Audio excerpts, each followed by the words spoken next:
तो देखो, जो चीज़ें हमने एक्सपेक्ट की थी ना यूनाइटेड वर्सेस आर्सेनल की गेम से, वो चीज़ें हुई है, वो रिजल्ट्स आए हैं। आर्सेनल मैच जीता है, हमने ऑब्वियसली एक्सपेक्ट किया था आर्सेनल जीतने वाले है, आर्सेनल जीत भी गया, बट बहुत सारे अनएक्सपेक्टेड चीज़ें हुई है कल के गेम में। जैसे कि यूनाइटेड का इस लेवल पे परफॉर्मेंस दिखाना, मतलब बहुत ज़्यादा अनएक्सपेक्टेड था। इसलिए सारे यूनाइटेड फैंस कल के रिजल्ट, मतलब 1-0 के लूज के बाद भी अपने होम पे फिर भी यूनाइटेड के फैंस खुश है, क्योंकि जो परफॉर्मेंस कल यूनाइटेड ने शो किया है, यूनाइटेड के प्लेयर्स ने। अब कुनिया की बात करो, डोरगू की बात करो, मैं सारे प्लेयर्स की तारीफ कर सकता हूँ एक्सेप्ट बाइंडियर के कुछ कुछ मोमेंट्स पे अच्छे खेले, बट वो चीज़ें रिप्लेस करनी पड़ेगी। सारे प्लेयर्स ने, मैं बोलूँगा, लगभग अच्छा ही खेला है। बट वही चीज़ है, मैच हमेशा आप अच्छा खेलोगे तो जीत नहीं पाते हो, हमेशा फुटबॉल है। कल के गेम में देखो, डोरगू बहुत बहुत ब्रिलियंट था। डोरगू गेवकरेस को मतलब कंधा मिला रहा था उसके साथ, मतलब वो बंदा तो पतला है, छोटा है, एज में भी छोटा है, हाइट पे भी छोटा है, फिर भी गेवकरेस से हेडर जीत रहा था, डुएल्स जीत रहा था। मतलब लूक शॉ की क्या बात करूं, लूक शॉ का ब्रिलियंट परफॉर्मेंस था। दूसरे प्लेयर्स की बात करो, डिलीट मागुएर छोटी टाइम के लिए आया था, वो स्ट्राइकर बना फिर रहा था, उसका गेम भी बहुत तगड़ा आया था। ओवरऑल मैं बोलूंगा, देखो सेस्को वगैरह पहले नेक्स्ट मैच में आ जाएंगे तो सेस्को थोड़ा गेम को इम्प्रूव कर देंगे। वो ऑब्वियसली प्रॉपर नंबर 9 नहीं था 1-1.5 सालों से यूनाइटेड में, तो आदत नहीं है प्लेयर्स के अंदर की पासेस निकाले नंबर 9 के लिए, तो वो चीज़ें धीरे धीरे आ जाएंगी। और सेस्को कल के गेम स्टार्ट भी नहीं किया, छोटा सा अमाउंट ऑफ टाइम खेला, उसको टाइम मिला, उतना ज़्यादा बेहतरीन परफॉर्मेंस भी नहीं आया सेस्को का। अदरवाइज देखो, कुनिया का परफॉर्मेंस ब्रिलियंट था। वो होल्ड अप प्ले, उसके बाद थर्ड मैन रन्स बनाना, थ्रू बॉल्स निकालना बहुत बेहतरीन थे। और एम्बोमो ब्रिलियंट ब्रिलियंट यार, जो कैरीज एम्बोमो ने किया है ना कल के गेम में, बहुत ब्रिलियंट थे।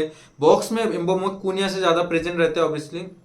और एम्बोमो का कल गोल स्कोर कर देना चाहिए था, ऑनेस्टली बताऊं तो। कुछ चांसेस भी उसको मिले थे, बॉक्स प्रेजेंस बहुत बड़ी बेहतरीन है एम्बोमो का। इवन माउंट का गेम मैं बोलूंगा डिसेंट था, मतलब एबव एवरेज था मैं बोलूंगा। बट वही चीज़ है कि अब एक नंबर 10 को अब अगर अब नंबर 9 की तरह खिलाओगे तो वो थोड़ा काम नहीं करेगा उतनी अच्छे से, तो वही चीज़ हुआ।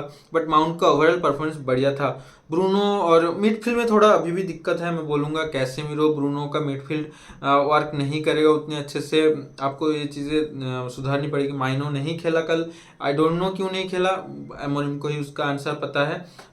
बट मिडफील्ड के अलावा पूरा गेम यूनाइटेड ने कल परफेक्ट खेला। और गोलकीपर तो मैंने बोला, ये बाइंडर को अब, बाइंडर ओनाना किसी पे भी आप ट्रस्ट नहीं कर सकते। बाइंडर ने जो कल मतलब जो किया है ना कॉर्नर वाला सीन पे, इतना वीक है, उसके हाथ पे बॉल लग के, वो बेसिकली ओन गोल ही होता अगर सॉरी कल कालेफियोरी अगर वो हेडर ना भी ना मारता ना, तो ओन गोल घुस जाता गोल।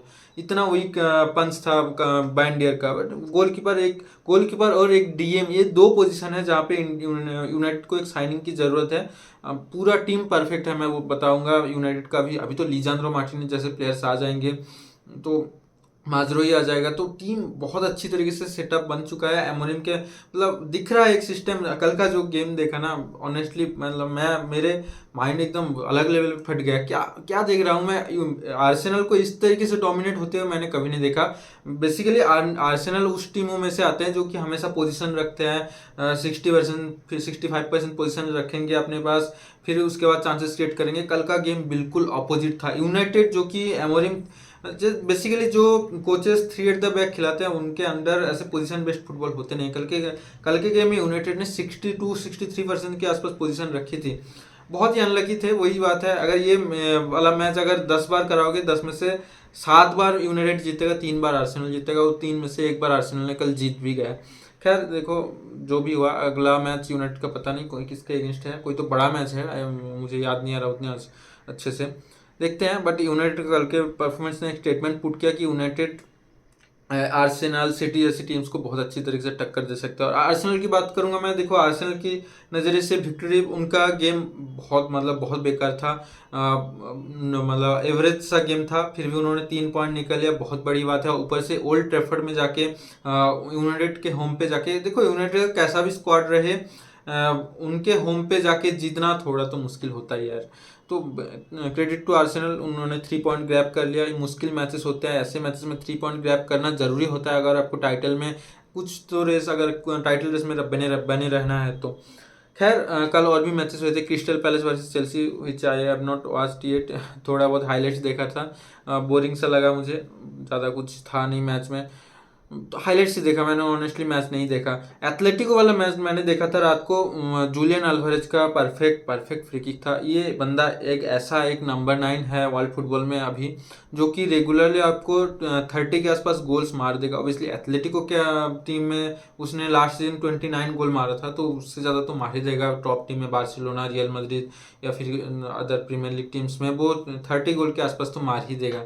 और जिस तरीके की उसकी सेट पीस एबिलिटी है ना, ब्रिलियंट। ऐसा कोई भी नंबर 9 है जिसका सेट पीस एबिलिटी इतना बढ़िया हो जूलियन अल्वारेज जैसा।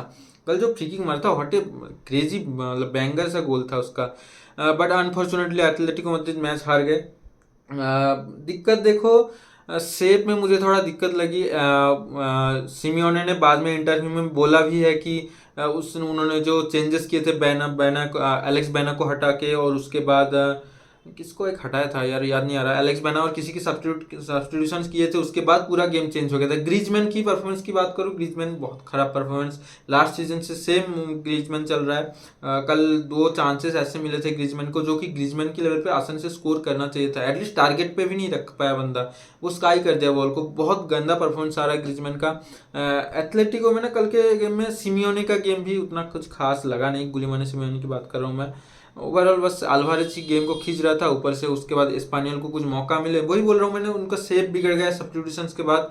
और स्पानियल काउंटर अटैकिंग टीम है, ऐसे ही खेलना पसंद करते हैं, और उन्होंने गोल भी मारे। सेकंड वाला गोल तो बहुत तगड़ा था यार, क्रेजी हिटर था वो, सेवेबल नहीं था ओब्लाक के लिए। फर्स्ट वाला गोल मैं बोलूँगा डिफेंडिंग एरर था, प्रॉपर डिफेंडिंग एरर था, वो चीज़ें आप सुधार सकते थे, but it is what it is.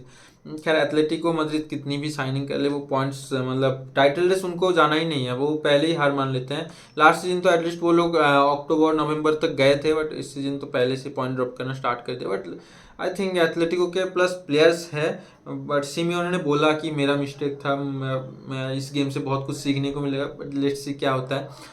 Squad तो है उनके पास यार, देखो बार्सिलोना रियल मैच से कॉम्पीट, जीत ना पाए कॉम्पीट तो कर सकते हैं, इस लेवल का स्क्वाड है। ग्रीजमैन, सोरलोथ, अल्वारेज, ऐसे ऐसे स्ट्राइकर्स है, मिडफील्ड भी स्टैक्ड है उनका। डिफेंस तो एथलेटिको मैड्रिड का हमेशा से बढ़िया ही रहा है। गोलकीपर ओब्लाक है, one of the best goalkeeper in Europe, तो बनता है उनका परफॉर्मेंस अच्छा करना। इसी मतलब मेरे हिसाब से ना ये वाला सीजन जो होना चाहिए, मेक और ब्रेक वाला सीजन होना चाहिए सिमियोने के लिए खास करके, क्योंकि इतना टाइम मिला, इतनी ज़्यादा स्पेंडिंग के बाद अगर आप कॉम्पीट नहीं कर पा रहे हो ना, देखो एक थर्ड आना अलग चीज़ है, थर्ड और कॉम्पीट करके थर्ड आना अलग चीज़ है। आप पहले से ही हार मान लेते हो, हर सीजन थर्ड आ जाते हो, खुश रहते हो, उससे ही चैंपियंस लीग खेलने को मिल जाता है, वो आपकी वही आपकी अचीवमेंट होती है।